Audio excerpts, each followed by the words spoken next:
Welcome to the official Offspring podcast featuring Dexter and Noodles. In the next 10 minutes or so, you'll be subjected to all the ramblings, platitudes, and blathering bullshit we can dish out. In this webisode, Noodles single-handedly saves the economy from imminent collapse. Okay, so hey, we're back. We're still talking about Japan. I'm the noodly one. He's the Dex one. Yeah. And we're talking about Japan. You were talking about the Kill Bill movie, and There's this restaurant that a lot of people go to, and it's the Kill Bill. They call it the Kill Bill restaurant. Capuchi or something. I don't know how to pronounce it. Yeah, see, that's the thing is no one calls it that. They call it the Kill Bill restaurant because it's literally the scene where they filmed the big fight scene. Well, it's just, it's close. I always find this isn't dead on, but yeah, you have two layers. People sit around up above, and then you have the floor layer. Yeah, so I heard it was the actual place. Maybe that's an urban legend, but I don't think it is the actual place. It's a little different, but it's you could see how they would base that scene. I'm sure it was done in a movie set somewhere. Maybe, but I mean, it was definitely they saw that exact place. And said, this is what we want it to look like. Yeah, exactly. But it's a great restaurant too. Again, let's come back to the Japanese food I love so much. Those shrimp things, the shrimp balls are great. Fantastic. All the chicken skewers and sushi and sake and beer and I love that place. Yeah. That's kind of the funny thing about beer is that you can go to a lot of countries where the food isn't so great or certain parts of it isn't so great, but there's usually good beer in just about every country. Yeah. They've been doing beer now for hundreds of years, if not thousands. Hundreds. They've got decades. It pretty well right. Yeah. In fact, there's another Japanese thing in the lounge, the airport lounge, to get ready to go home. They have this automatic beer server. That's right. Like literally, pretty much a robot. You put the beer mug in there and press the button, and the spout comes down and pours out the beer and does it exactly right and tilts it and everything. And when you're all done, it puts the perfect head right on top. And like an inch and a half of head right on top. Yeah. Just make it look real pretty. It was amazing. Yeah. I wish we had that technology. Yeah. I'm trying to buy one, actually. I'm having trouble finding it on the internet. Really? You are trying to get the beer machine? Yeah. Oh, but they actually have a beer robot, like literally a beer robot. Right. But they're sold out right now. So yeah. What else? Oh, some of the bars. You go down to the Roppongi district. Whenever you're in Tokyo, you go to the Roppongi district, and there's just bars everywhere. But we ended up going to one called Geronimo's. Got to give a shout out to Geronimo's. Yep. And they have this drum hanging from the ceiling, and somebody will come up and hit the drum, and it's usually foreigners in there. It's the gaijin. It's not the locals as much. Mm-hmm. And there was a Canadian businessman who kept buying us repeated amount of drinks, and as soon as you hit the drum, I should explain, you have to buy a shot for everybody in the bar. But because everything's so small and cramped in Tokyo and Japan in general, the entire bar is maybe 30, 25 people, literally. It's very small. I think, there was that one side area, right. Where there could be another 20 people. So it could get up to maybe 40 people. Right. 45, But yeah, so then you buy a shot for everybody, and the more shots you buy, they put you on a leaderboard, and every month they have a new leader, and our Canadian businessman, I can't remember his name, but I woke up with it written on my arm because he wanted to be on the guest list, so I had his name +5. And I'm going, how did that get there? And I'm going, I vaguely remember that guy buying his drinks. See, if you want to get on the guest list, find Noodles, give him a beer. Buy a bunch of shots. Get like 10 people on the guest list. Yeah. Just write it on his arm. I'll write it on my arm and wake up with it, and Sharpie going, who's that guy? Yeah. Well, there was a guy who toasted us in that very same bar, right? He holds up the shot glass and says, "Hey, this is to the Offspring." We were a little embarrassed. We didn't know anyone saw us there. And you guys, Americana was the first record I ever bought. And he goes, then I stole all the rest. Sorry about that. Yeah, right. Good times. Oh, that was fun, though. How about what? Go ahead. Well, I was going to talk about Kittyland. Kittyland. There's like a 6. Everyone goes to one of the things we do in Tokyo is we go to Kittyland. It's a 6-story toy store, but they also sell like ashtrays and lighters, which is kind of fun. Yeah, but it's Kittyland.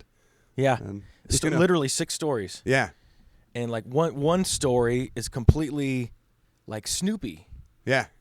So because we're going for the crazy Japanese stuff you can't get in the U.S. So floor number 1 is awesome. It's like flash drives that are really samurai warriors. Like they figured out anything you can make into a flash drive, they've done it.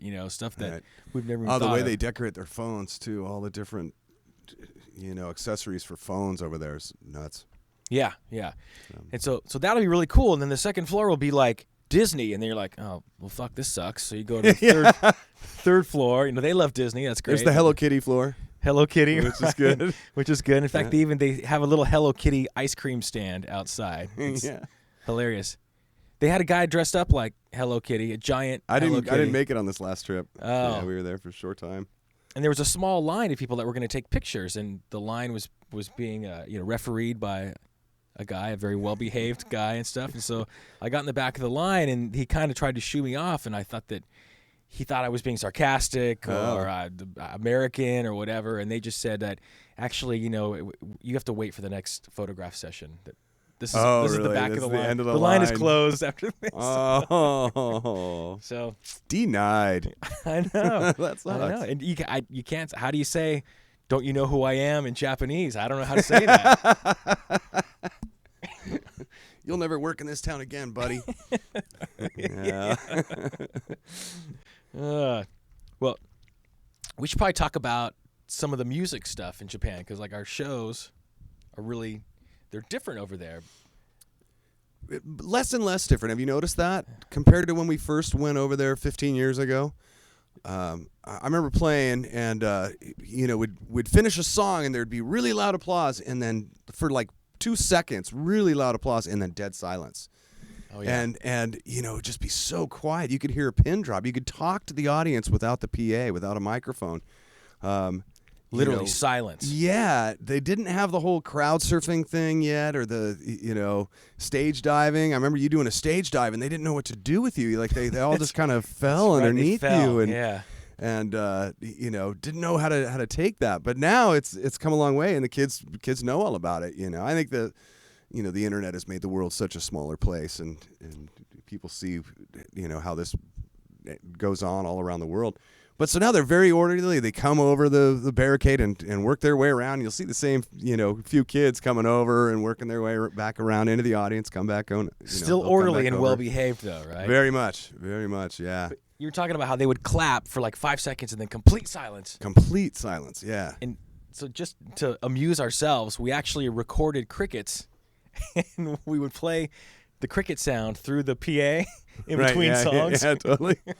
We also had, didn't we take some of the the crowd sounds from Kiss Alive and have Greg play play that for us? We figured we needed a crowd cheering in between songs, so we would just pump up the crowd from Kiss Alive in between songs. I think it just came through the monitors on stage. I don't think the audience heard it. That worked pretty good. Yeah. Made us feel better. And another thing is crowd participation. They really all join in and in unison. Yeah. So if you start clapping your hands, they'll clap along with you. And what was great about this trip is Greg K, who never does anything out of the ordinary on stage. What song was it? Was it Christy? He started with one arm. Swaying back and forth, and the crowd put their one arm up, and we were swaying back and forth in unison. He had the whole crowd. Totally got him rocking. And Greg crowd. K never does anything like that. He'll never do it again either. Probably not. Yeah. Probably not. Well, the first time we ever went to Japan was in 1995, actually. Yeah. I'm pretty sure. Yeah. And we are on Epitaph. January, I think. January or February. We were on Epitaph, and Epitaph didn't have any distribution in Japan, so they could not sell CDs. Back when they had CDs, these little plastic discs, these things, silvery, plasticky kind sell of in the thing. store and stuff. So what Epitaph it's like a did CD-ROM. Yeah, like a CD. Yeah. They made a deal with Sony, and Sony actually distributed Epitaph in Japan, and they had just made this deal and just put the CDs in the stores, and we were the first band to go over, and Epitaph hadn't even gone over there. So it was kind of like they, not intentionally, but they kind of kicked us out the door. Like, okay, guys, go get them.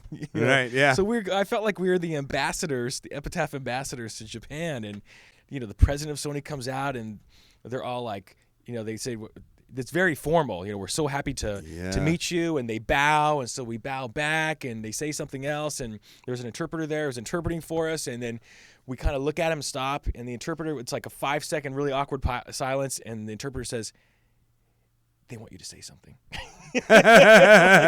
Expecting you to go, right. I don't know, whatever the niceties are that you would say there. But, and since then, we've been back probably 10 times. I think at least, yeah. A lot. And it's always been really fun. But what I was talking about musically, besides the audience, is that they actually prefer different songs in Japan. That's right, yeah. And that's pretty unusual for us, too. For whatever reason, I guess we're fortunate, but most of our songs tend to do well in most other countries. Yeah. And we'll tweak things a little bit here and there. We know what, even in the U.S., we know some certain songs did really well in this city, but the set list doesn't change that much. Right. Like one example is for whatever reason, Spare Me the Details, which we don't play a whole lot, does really well in Denver. I think Denver, I think they played it on the radio a whole bunch, and it really worked for them. So if we play it anywhere else, it's like crickets pretty much. But if we play it in Denver, it goes off, and it's just the funniest thing. But anyway, in Japan, there's about, I think we play 5 or 6 different songs that we don't usually play in the U.S. because they really like them. Right. One Fine Day goes over really well there. Total deep cut. Total non-song. We might else. do that like in South America too. Sometimes I think that goes over there as well. But we don't really play that often though. Not really. Yeah. We did What Happened to You, which we don't usually play too much, except in South America they like that song too. Original Prankster and Hit That, which sometimes we do those in Europe, not so much in the U.S. There's one more, wasn't there? The biggest thing though is Self-Esteem. How that is a total flopper in Japan. We've tried it. We end our set with Self-Esteem just about everywhere, but in Japan we can't play Self-Esteem. It's probably our biggest song live. Probably, yeah. Probably, and pretty much arguably everywhere. Yeah. I mean, we played in Slovakia. And it went great. It went great. Slovakia was rad too. By the way. We'll come back to that. That's another conversation. But yeah, you play it in Japan, and it's bewilderment. Right. Looks of puzzlement. We've tried moving it up into the set, putting it in that third slot, where the audience is still kind of into it and will forgive just about anything. But nope, it doesn't go over there either. Kills the set. So we finally gave up. Yeah. And but I mean, luckily there's other songs that they love equally as much as other countries like Self-Esteem. So we have great sets over there, and as good as any place else. Yeah, definitely. But it just kind of a weird thing. It makes it fun for us too, because it's kind of like you're playing a different set. So it's not like the same set you just played in the U.S. for a month or whatever. And, right. And maybe it's more than that. Maybe it's more like validation. Like this song wasn't a hit in the U.S., but in Japan it's a hit. Yeah. Like, see, I knew that song was good. I knew somebody would like it. Well, I love it because it's it gives us a chance to play songs that we don't get to play so much. I love playing just anything. So it's fun for that reason. Well, I guess that about wraps it up this time. Be sure to check back soon for another installment of the official Offspring podcast. Now go on, get out of here.